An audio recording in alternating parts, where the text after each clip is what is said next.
Warning, the following podcast is brought to you by dads who are still searching for the remote control. Welcome to the All Pro Dad Podcast.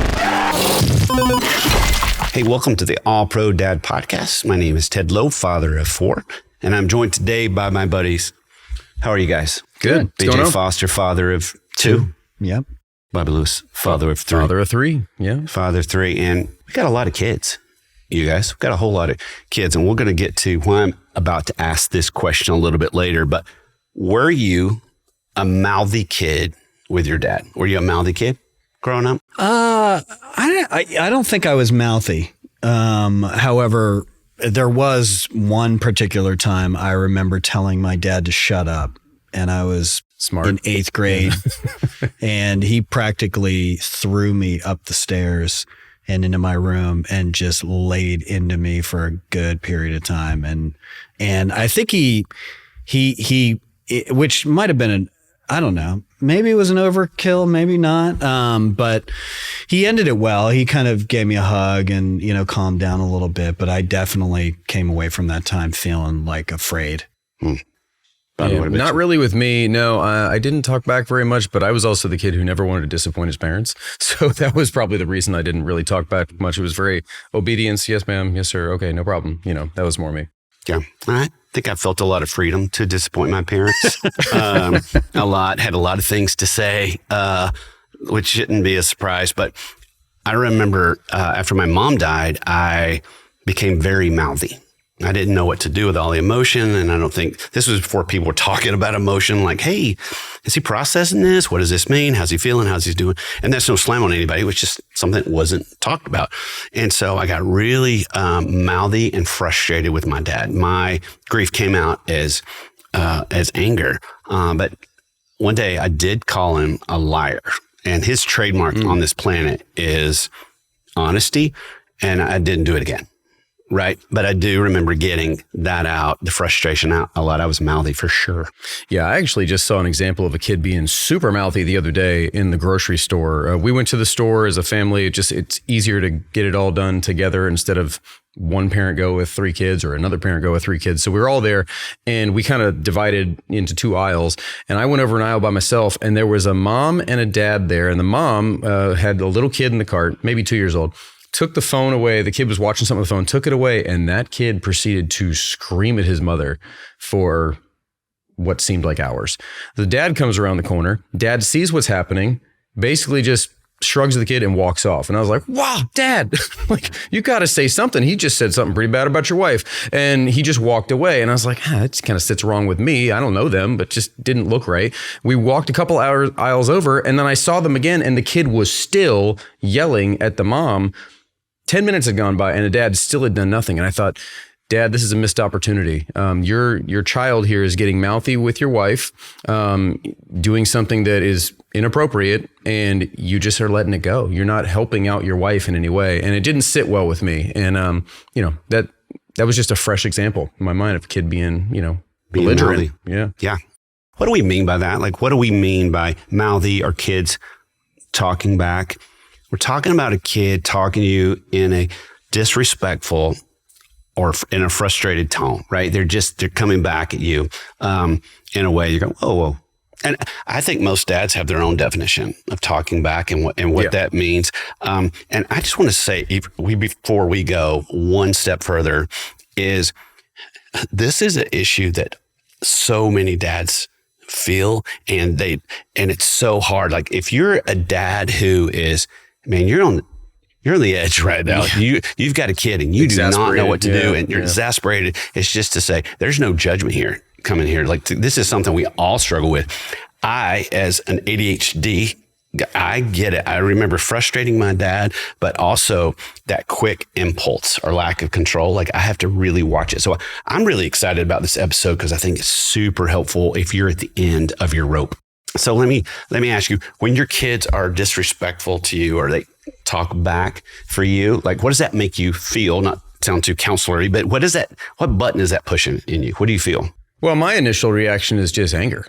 And I think a lot of dads probably feel that no matter what age you're parenting, if your kids are talking back to you, it makes you angry. But I've learned over the course of being a dad for 14 years that those sort of reactions from my kids actually make me curious.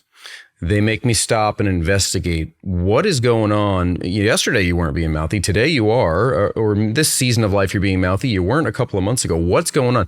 To investigate. And in doing so, I kind of found that there's two different reasons that at least my kids and a lot of kids I've observed get mouthy or they talk back. One is they're just being defiant.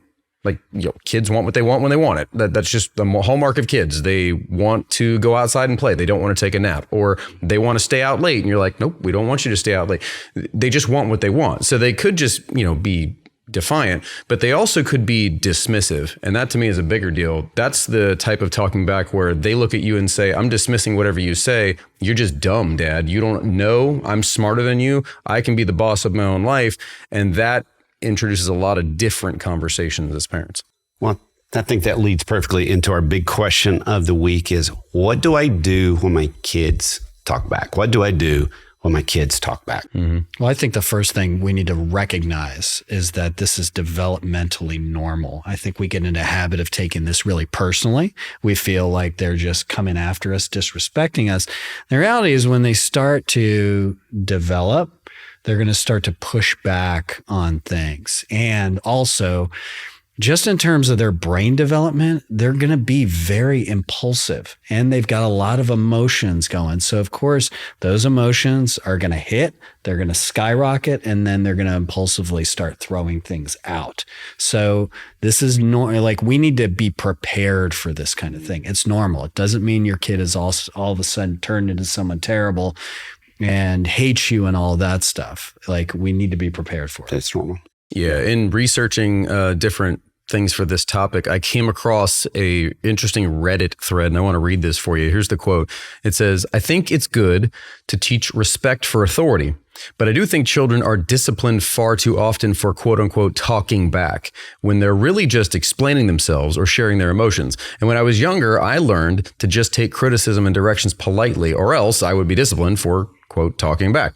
I found this negatively affected me as an adult because I thought the right thing to do at work when being incorrectly criticized was to keep my mouth shut and just agree. I feared that explaining my actions or giving my input would be considered disrespectful. And so I wonder how that spills into our kids' lives. I do think that in 2025, 2026, 2027, as our kids get a little bit older, they need to know more of the why about how things are going, as opposed to maybe, 40 years ago, the answer from mom and dad was just, well, this is the way it is. Shut up and deal with it. Just do what I say. And I felt that a little bit when I heard that Reddit comment. I read the comment. Just do as I say doesn't seem to cut it with kids in 2025. I think it's important, no matter our response back to a kid, I think we've got to be honest and say there's reasons behind, they're talking back. And it's really easy to say, to stop it, cut it off at the past. But I think we got to get curious, like you were saying. Number one thing they could potentially be doing is just testing the limits. We're going to test the limits here. One of the things I look back is our kids did not talk back to us. And they're very different kids. Because we had this principle in our house called first time obedience, and they knew it. I'm going to ask you one time and you're going to be obedient the first time. Now, they're not mouthy today. I think it did teach them. At the same time, what I didn't add to that was circling back and saying, hey, earlier you got really frustrated and talked about what was going on there. See, I missed the getting curious part because I was so focused on you need to respect me instead of, hey, what's going on with my kid right now? And I wish I'd have done that differently.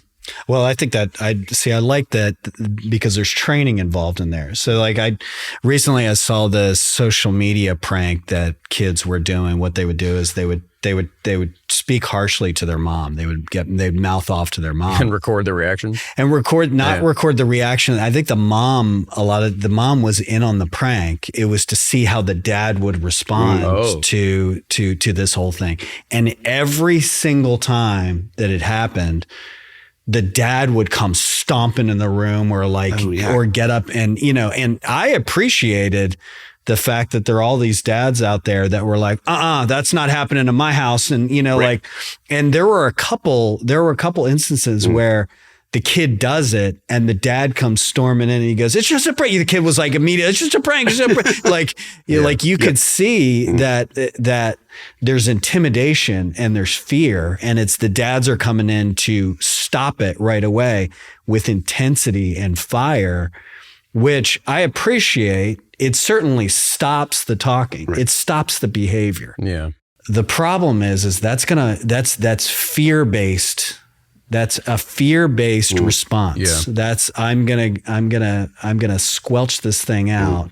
And the fear-based thing will work when the kids are young until they're 6'4", and then they don't. And then we'll get into that a little bit more later. But yeah, like, so the fear-based thing, it's only going to work for a little while. Yeah. Well, I'm really bad about getting a phrase or a slogan that I've learned, and I'll just implement it to the nth degree. And one of them, you're not going to disrespect my wife in my house. Yeah. So I would come in like a tornado asking no question. Hey, you're not going to talk to me. And I would do that nuts. And she finally told me one night, she goes, I appreciate you protecting me, but you're making it worse. Like, this is making it worse for me. This is not making it better for me. And so it's just that fear-based stuff. I think that's a great point we got to bring out to go, hey, I was like you. I liked it. Hey, dad doesn't allow this, but there's a balance, right? There's a huge balance. Kind of feels like a Band-Aid, almost. Did she describe like why it was making things worse? Because I didn't get any information about what was going on. So the kids felt like, man, you're not understanding any of this, and you are giving input in your frustration on something you know nothing about. You don't have enough information, is what she would say. Which I think it leads to our second point, is that what's behind it a lot of times is frustration of not being heard. And that was my biggest button as a kid. I just wanted to be understood. Yeah, it's frustrating for the child to not feel heard. It's also frustrating for the dad to not really know how to react. This happened in our house a couple of months ago. Our little kindergartner, she was all of a sudden just real mouthy, and that wasn't really typical for her. She's a pretty shy kid, didn't talk back much. And then all of a sudden she just was snapping at mom, snapping at dad over everything, her siblings. And so my wife and I were on a walk and we were talking about this, like, why is she just being so difficult all of a sudden? And it hit me on the walk. It just like a smack in the face. Oh my gosh, this started right around the time our dog died. And I thought, I wonder if they're connected. And she just never expressed it. I never asked. We were all frustrated because there was something going on. I didn't have enough information. I wasn't curious enough. I didn't ask the information that I needed to ask. And finally we sat down with her and talked, and she goes, yeah, I'm really sad. I was like, oh, well, no wonder you're snapping. You're so frustrated over life, and no one's actually sitting down and finding out what's the underlying cause here. Makes total sense. We as dads maybe don't pick up on these things very well, but we have to be attuned to it, because this sort of mouthy behavior can go on and on and on and on if we don't check it. And the earlier you identify it, the better you can help them through it. So her sadness was coming out as mouthy. She didn't know what to do because she's 5. She just didn't know how to handle. No one's ever died in her little life. No pet had ever died. No neighbor had ever died. And so this was a totally new experience, and she didn't know anything, any way to handle it except for yell at my sister because she looked at me funny, or snap at mom when she said, put your toys away. She didn't know. And so that broke my heart a little bit as a dad, because I could have been helping you weeks ago. I just didn't know. You didn't know that those two things I just thought she was being disobedient because it was a phase or something, but it wasn't just a phase. It was, I hurt, man, like my dog died. And so when we peeled that back a little bit, my wife and I were able to tag team it and sit down and be like, sweetie, I know this stinks and I'm sorry. And it's no fun. And everyone in the house is sad, but here's how we kind of handle those. And it was just a great conversation. She really hasn't been mouthy since. But man, that was sad for 2 reasons. 1, she was going through it. And 2, I could have helped her sooner. You know? Wow. So you had, again, if we're not curious, if it's just first time obedience, we don't dig what's beneath. I think another reason kids can start talking back is they're just seeking attention. Oh, right? sure. They're just seeking attention, and I want some attention, even if it's bad attention. Went through that with one of our daughters. She didn't know what she was going through. And so we're like, what is happening right now? I don't understand this. And I think she was just wanting attention for something else, but that mouthiness was like a bridge to get there. Sure. The other thing it could be is just strictly imitation. they're either imitating gulp us, right? Or something on social media, or it could just be a friend. I mean, you start seeing them go, oh, this doesn't seem like you. Our oldest one, we were out throwing the football one day and threw it to him, and he was frustrated because it wasn't in the pocket. And he does this thing that I'd never seen him do before, where he throws his hands up in the air, cocks his head back, makes this face with his eye, rolls his eye back, does this crazy face. I'm like, who is this? Like, I don't know this. I tried to talk to him about it. I don't think he understood where it came from. And then he brought a new buddy to the house, and I'm like, oh, there it is. And so it gave me a chance to talk to him about it. And one of the things we do this across the board with our kids, especially when they were younger, is when we'd have a talk about something, we would give it a name so we'd have to rehash every time. So I said, hey, let's call this one ice cream, or whatever we decide. And so if it comes back up again, I'm not thinking it may come up again. If it do, I'll just say ice cream. So we had about 3 ice cream moments, and it really did help. But he just didn't even realize, it was just seeing a buddy. It wasn't a bad heart. It was just this bad habit that he didn't know where it came from. So here's the big thing that we always want to do is get super practical, right? Like, how do we handle it when our kids are talking back? What's something we can do? And I probably talk about this maybe too much, but again, ADHD dad who's regrettable responses. And that is when they are talking back, it can push our buttons emotionally. Like you said, it can make you angry, which is normal. Dads, if it's pushing your buttons and this is not what you want from them and you're fearful of what this is going to look like when they're older, I get it. Mm-hmm. The biggest thing I would say though here is just take a pause. Let your frontal lobe come back for a minute. Take a pause. Yeah. And come back and do that. Saying you're sorry is great. Not needing to is better. But sometimes you're going to need to apologize and come back and connect it. And when you don't pause, that's when we just react. That's when we just react in anger. And that's the fear-based parenting. And again, it hits on the behavior. It stops the behavior. Everything that you're talking about, Ted, where it's being curious and getting into the why behind that takes time. We don't want to do that. We just want to, we're tired. We just want to stop it. Stop that. Yep. But that's, again, it's a short-term thing. You might stop it, but it's going to continue on, like with your daughter. It kept going until you got below the surface of the whole thing. So the fear-based thing, it stops the behavior. What you want to do when it gets into the teen years, fear-based thing is not going to work anymore. Your kids are just going to blow you off. They're going to leave. You're not going to earn you're not earning respect with them. You're just causing them to be afraid of you. That causes a disconnect. And then all of a sudden, the voice that you have in their life starts to get lower and lower and disappearing. So what you want to do is take these moments, get curious, get below it, train them, because what you need to do is not go after the behavior, but go after what motivates the behavior. That's good. The other thing I think we've got to do is we've got to acknowledge the feelings for them. It's so funny as we've learned and researched all this, like when I heard the thing, like we need to acknowledge their feelings. There's something in my old schoolness going, oh, give me a break. And then now the more I look at the research and more I'm studying this, no, we need to acknowledge their feelings. We don't have to fix their feelings. We need to try to understand, what's causing their frustration. What's behind this? And just express some empathy in that moment. And that can just be acknowledged. Buddy, I can tell you're super frustrated right now. This is very important to you right now. Because this, I'd say to my kids a lot, go, wait a minute. Hey, bud, what's going on? Because this doesn't seem like you. And then we're not attacking their character because by saying that, this doesn't seem like you. Your character's great, but what's this behavior? Mm-hmm. And get curious about that. Yeah, a couple weeks ago, my son, who's 10, I told him, hey, go put your pajamas on, go brush your teeth. I'm looking at the clock. It's bedtime, and he all of a sudden snapped. He's like, no, I don't want to. He was just so frustrated, didn't want to do it. And then he got so mad, he went around the corner to get his pajamas, slammed his bedroom door so hard that the door hit the wall that connects his bedroom and the living room, that it shook the TV and it went black for a couple seconds and then it came back on. And I was like, all right, now we got a little bit of a problem here. Like, I'm okay with you being frustrated. I'm not okay with you banging the doors in the house and yelling and screaming. And you're going to pay for that television. Yeah. So it was really a frustrating thing for me. But when he came back, I was like, come here. sit down. And I started chat with him. I was like, what is the deal here? Like, you don't react that way normally. What's the problem? And after we had those conversations and he expressed how frustrated he was, we found out it's because he's the middle child and he knows his older sister gets to stay up later. And we were sending him and his little sister to go brush their teeth at the same time. What he heard was, you're both going to bed at the same time. He thought it was unfair because he's like, I should be able to stay up more than my little sister. I'm the middle kid. I should be able to stay up longer, and then not as long as the older kid, but I should get some kind of perk here. And what he heard by go brush your teeth at the same time was, you're both done for the night, go to bed.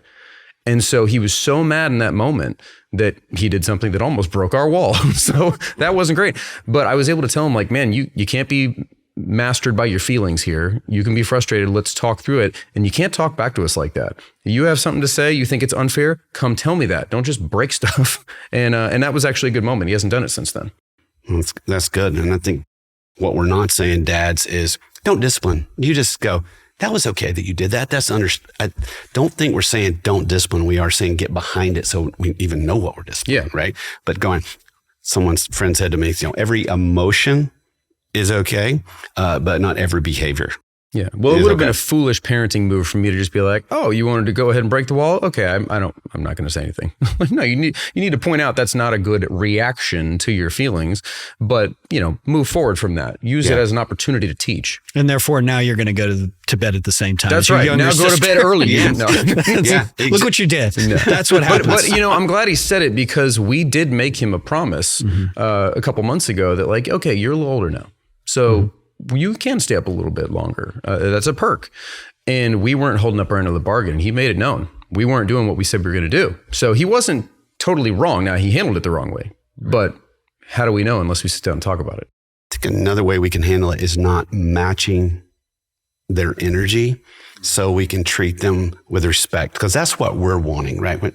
It's don't talk back to me because you're supposed to respect me. And so to come back with them, even when they have pushed that button with respect and, oh, this is so difficult. I've said this out loud. I've gone, whoa, all the fingers back at me, not one towards you, three towards me. I'm just like, no, all of them. Because it's so difficult, but to treat them with respect that you're hoping that they're going to give you.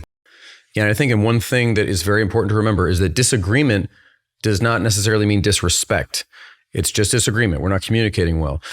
We don't always see eye to eye. Adults don't see eye to eye. Neighbors don't see eye to eye. Our kids are no different. We may not always agree on every single thing, but just because they disagree with us doesn't automatically rise to disrespect. And so if we can figure out a way to sit with them and talk with them and kind of make them see why we are desiring a certain thing, maybe it sheds some light on the behavior and why they're talking back.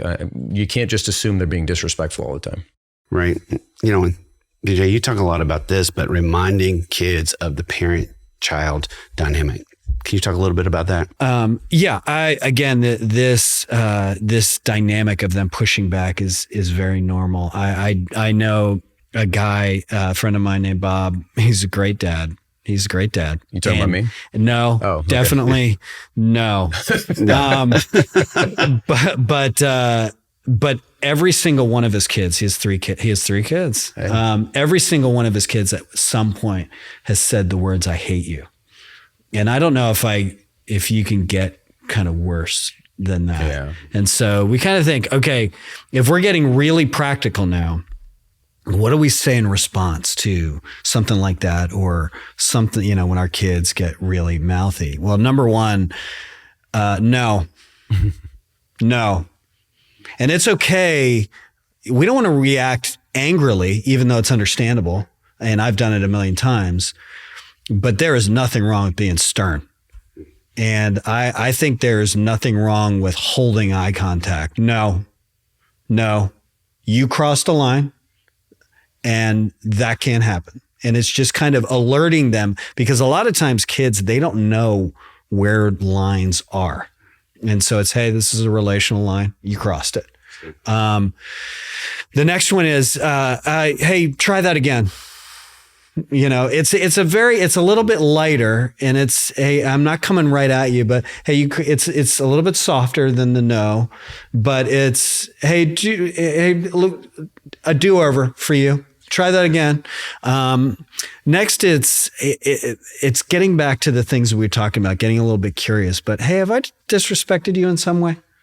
Like, have I spoken to you in some way? If you do that to your son might be like, well, yeah, why am I going to bed as early as my younger sister? It gives them an opportunity. Now, a lot of times they're probably going to come back and be like, I mean, no. Okay. Well, I just want you to know that the way that you're speaking is disrespecting me. So we need to, again, there's a kind of teaching them like, hey, there's a certain way we're going to talk to each other. And it's not going to be this way. Yeah. This goes back to your pause thing, but hey, time out. Yeah. Time. Like, it's just telling them, hey, we're going down a track here. And I think we need to kind of pull the train off, from the tracks it's starting to go down and start this whole thing over again. Mm. And so when you feel yourself starting to boil, stress rising up, and that is a great time to go time, even to make the words. And one of the things that I've done with my kids in particular is, because I know that teenagers tend to just kind of jump out there and they can be impulsive. I'll be like, whoa, easy. Kind of like, what? It's a little bit like, what? It's a little bit like your thing. That's not you. Yeah. What just happened? Whoa. What's happening? What is going on right now? So I think trying each one of these things, there's some that are a little bit more stern. There's some that are a little softer. You can use all of them at once. You can use 2 or 3 of them at the same time. You can just use one of them. I've used every single one of these, and none of them have gone sideways. They've all ended up in a positive place. That's good. Nice. Because they all are quick. Everything you said is really quick, which could be the beauty and the simplicity. That's good. I love that. Now, it might open it up to a longer conversation. And, but we just need to know that if you go for the quick fix on this kind of thing, the problem's just going to come back. Absolutely. You're not fixing it. So the best thing to do is get below the surface. It's super simple, super practical, not always super easy. Right. I love that. I love that. I think we also need to focus on the message. We can get all caught up in the tone and the behavior, but once again, get curious, like, okay, once again, like, what are they trying to tell me right now? Because they're figuring things out. They're trying to figure out. They don't know what they're feeling sometimes, but they're trying to figure it out. And so, hey, what's beneath this? What's going on? Yeah. I think it's a good conversation, because I can just picture a dad who was thumbing through the podcast options for All Pro Dad and was like, man, my kid has just been wearing me out lately with the talking back and the disrespect and all that. And it's beating him down. Like, I can definitely see a dad out there who's like, man, I don't know what to do. And hopefully this conversation has helped, because, you can feel defeated as a dad when you just don't know the right thing to do or say when your kids are talking back. And I really do hope that some of these help. But that would lead us into our pro move of the week, which is, remember that mouthy kids, they're normal kids. Like we've talked about, this is not developmentally weird. They're normal kids. They just need guidance, and we're the perfect people to give it to them. I love that. They're normal kids. They just need guidance. You guys, thank you so much for hanging out. I appreciate it. Absolutely. Yeah. Great conversation. Hey, if you don't know it already, you can not only listening to the All Pro Dad podcast, you can also watch it. So go ahead and subscribe on YouTube. We'd love to have you hang out there. And there's hundreds of hours of us yapping. And it's super powerful every single time. No, seriously, we'd love you to be a part there. I want to thank you guys for hanging out with me, but most of all, we want to thank you for listening. We know that you and your kids will be glad that you did. Thanks again for listening to the All Pro Dad podcast. Behind every episode is our amazing team. Producer Haley Mawat, audio and video editor Buck Buchanan, and production coordinator Corey Walliff. All Pro Dad is the fatherhood program of the nonprofit Family First. Along with our motherhood program, iMom, we exist to help you love your family well. So remember, if you have more questions than answers, then you're probably in the right place. See you next time.